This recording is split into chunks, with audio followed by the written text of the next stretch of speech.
Good morning students, मैं दीपक यादव। आप सभी का स्वागत है हमारे चैनल दीपक यादव जीके पर। आज है 8 जनवरी 2026 और हम डिस्कस करने वाले हैं 12 मोस्ट इंपॉर्टेंट करंट अफेयर्स को एमसीक्यू के माध्यम से। क्वेश्चन 1 7 जनवरी 2026 को नवरत्न सार्वजनिक उपक्रम कंपनी एनएलको के निदेशक वाणिज्यिक के रूप में किसने पदभार ग्रहण किया है? A Sanjeev Kumar, B Anil Kumar Singh, C Hitesh Ramesh Chandra Joshi, D Praveen Chaudhary. Correct answer B Anil Kumar Singh. NALCO में नई नियुक्ति। National aluminium company limited NLCO ने 7 जनवरी 2026 को अनिल कुमार सिंह को अपने नए निदेशक वाणिज्यिक के रूप में नियुक्त किया है। उनके पास धातु उद्योग और सामग्री प्रबंधन के क्षेत्र में 35 वर्षों से अधिक का व्यापक अनुभव है, जो कंपनी के परिचालन में सहायक होगा।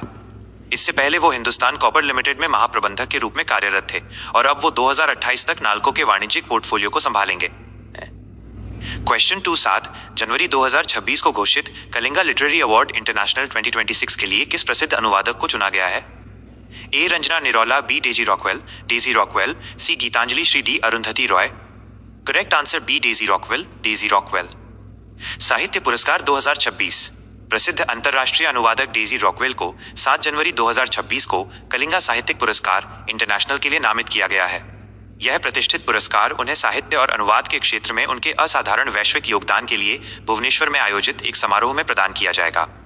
इसी कार्यक्रम में रंजना निरौला को उनकी विशिष्ट साहित्यिक सेवाओं के लिए युवा श्रेणी में कलिंगा पुरस्कार से सम्मानित किया जाएगा। क्वेश्चन 3 7 जनवरी 2026 को बांग्लादेश क्रिकेट बोर्ड बीसीबी ने सुरक्षा कारणों से मेंस T20 वर्ल्ड कप 2026 के अपने मैचों को भारत से किस स्थान पर स्थानांतरित करने का अनुरोध किया है? A Sri Lanka, B UAE, C Australia, D Qatar. Correct answer B UAE. T20 world cup 2026 update.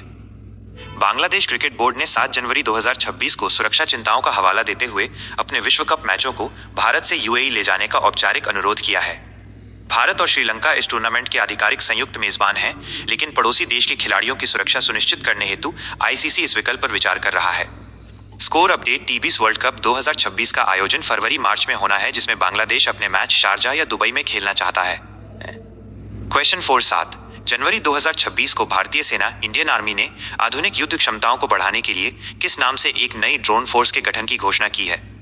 A Garuda, B Bhairav, सी अस्त्र, डी विजय। Correct answer B Bhairav. भारतीय सेना की नई भैरव फोर्स। भारतीय सेना ने 7 जनवरी 2026 को भैरव नामक एक अत्याधुनिक युद्ध बल बनाने की घोषणा की है, जिसमें 1 लाख से अधिक प्रशिक्षित ड्रोन ऑपरेटर्स शामिल होंगे। यह विशेष बल आधुनिक युद्ध प्रणालियों में ड्रोन और एआई तकनीक को एकीकृत करेगा, जिससे शत्रु के ठिकानों पर सटीक हमले करना संभव होगा। रक्षा मंत्रालय के अनुसार इस पहल का उद्देश्य भविष्य के युद्धों के लिए सेना को नेटवर्क केंद्रित युद्ध क्षमताओं से लैस कर सैन्य शक्ति को बढ़ाना है। क्वेश्चन 5 7 जनवरी 2026 को इसरो ने अंतरिक्ष में सूक्ष्म कणों के वेग और प्रभाव की निगरानी हेतु किस नए पेलोड का सफल परीक्षण किया है? A space dust I, B dust detector, hyper velocity principle, C orbit guard 2026, D cosmic probe. Correct answer B dust detector, hyper velocity principle. ISRO का नया अंतरिक्ष पेलोड।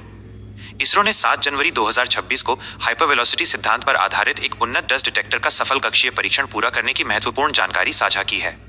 यह उपकरण अंतरिक्ष यान के चारों ओर मौजूद सूक्ष्म धूल कणों की गति और उनके प्रभाव की सटीक गणना करने हेतु अत्यंत कम बिजली की खपत पर कार्य करता है। इस तकनीक की सफलता भविष्य के शुक्रयान और अन्य गहरे अंतरिक्ष अभियानों के दौरान यानों की सुरक्षा और पर्यावरणीय अध्ययन के लिए क्रांतिकारी साबित होगी।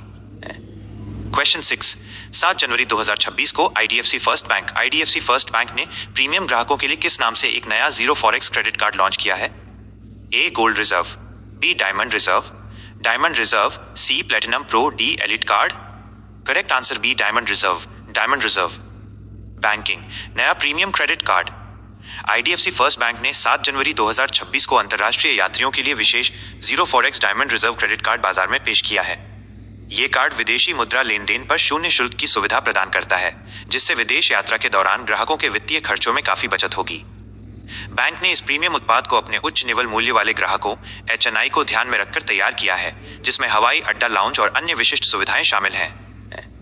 क्वेश्चन 9 7 जनवरी 2026 को जारी QS वर्ल्ड यूनिवर्सिटी रैंकिंग्स 2026 में भारत कितने विश्वविद्यालयों के साथ विश्व में चौथे स्थान पर पहुंच गया है?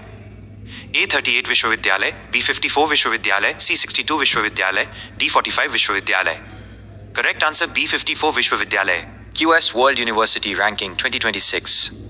नवीनतम क्यूएस वर्ल्ड यूनिवर्सिटी रैंकिंग में भारत के कुल 54 संस्थानों ने अपनी जगह बनाई है, जो देश की उच्च शिक्षा के लिए एक बड़ी उपलब्धि है। भारत अब अमेरिका, ब्रिटेन और चीन के बाद इस वैश्विक सूची में सर्वाधिक शिक्षण संस्थानों वाला दुनिया का चौथा सबसे बड़ा प्रतिनिधित्व वाला देश बन गया है।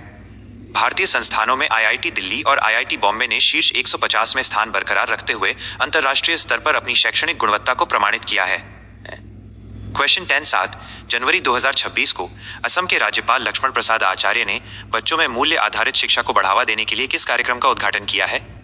ए शिक्षा ज्योति, बी संस्कारशाला, सी ज्ञानदीप, डी बाल विकास। Correct answer B. Sanskarshala. Assam में संस्कारशाला योजना। असम के राज्यपाल लक्ष्मण प्रसाद आचार्य ने 7 जनवरी 2026 को बच्चों के लिए मूल्य आधारित शिक्षा कार्यक्रम संस्कारशाला का औपचारिक शुभारंभ किया है। इस पहल का मुख्य उद्देश्य स्कूली बच्चों में नैतिक मूल्यों, सांस्कृतिक चेतना और सामाजिक उत्तरदायित्व की भावना को प्राथमिक स्तर से ही विकसित करना है। यह कार्यक्रम राज्य के विभिन्न जिलों के स्कूलों में लागू किया जाएगा ताकि नई पीढ़ी को एक जिम्मेदार और जागरूक नागरिक के रूप में तैयार किया जा सके। क्वेश्चन 11 7 जनवरी 2026 को केंद्र सरकार ने एकलव्य मॉडल रेजिडेंशियल स्कूल्स के बुनियादी ढांचे हेतु ओएनजीसी और किस संस्था के बीच 28 करोड़ रुपए के समझौते को मंजूरी दी है? ATRIFED, BNST, FDCC, NITI Aayog, D NABARD. Correct answer BNS TFDC. Eklavya स्कूलों का आधुनिकीकरण। ओएनजीसी और national schedule tribes finance development corporation ने 7 जनवरी 2026 को एकलव्य आवासीय विद्यालयों के विकास हेतु एक महत्वपूर्ण समझौता किया है। इस परियोजना के तहत 28 करोड़ रुपए की राशि से 144 स्कूलों में डिजिटल लैब, स्मार्ट क्लास और आधुनिक छात्रावास सुविधाओं का निर्माण और रखरखाव किया जाएगा। जनजातीय कार्य मंत्रालय के अधीन ये पहल आदिवासी क्षेत्रों के छात्रों को वैश्विक मानकों के अनुरूप प्रतिस्पर्धी शिक्षा और आधुनिक सुविधाएं प्रदान करने में सहायक होगी। क्वेश्चन 12 भारतीय संविधान के किस अनुच्छेद के तहत केंद्र सरकार ने 7 जनवरी 2026 को अंतर्राज्यीय जलमार्गों के प्रबंधन हेतु राज्यों को कानूनी निर्देश जारी करने की शक्ति का प्रयोग किया है? ए अनुच्छेद 123, बी अनुच्छेद 257, सी अनुच्छेद 352, डी अनुच्छेद 110। करेक्ट आंसर बी अनुच्छेद 257। केंद्र राज्य संबंध और जलमार्ग। केंद्र सरकार ने 7 जनवरी 2026 को अंतर्राज्यीय जलमार्गों और राष्ट्रीय महत्व के संचार साधनों के संरक्षण हेतु राज्यों को विशेष प्रशासनिक निर्देश जारी किए हैं। भारतीय संविधान के अनुच्छेद 257 के अनुसार संघ की कार्यकारी शक्ति का विस्तार राज्यों को ऐसे निर्देश देने तक है जो राष्ट्रीय महत्व के निर्माण कार्यों के लिए आवश्यक हों। यह अनुच्छेद केंद्र सरकार को यह सुनिश्चित करने की शक्ति प्रदान करता है कि राज्यों की कार्यकारी शक्ति संघ के प्रशासनिक कार्यों के निष्पादन में किसी भी प्रकार की बाधा उत्पन्न न करे। अपनी तैयारी को और भी मजबूत बनाने के लिए रोज सुबह हमारे साथ करंट अफेयर्स की क्लास में जुड़ें। वीडियो पसंद आया हो तो लाइक करें और अभी सब्सक्राइब बटन दबाकर हमारी कम्युनिटी का हिस्सा बनें।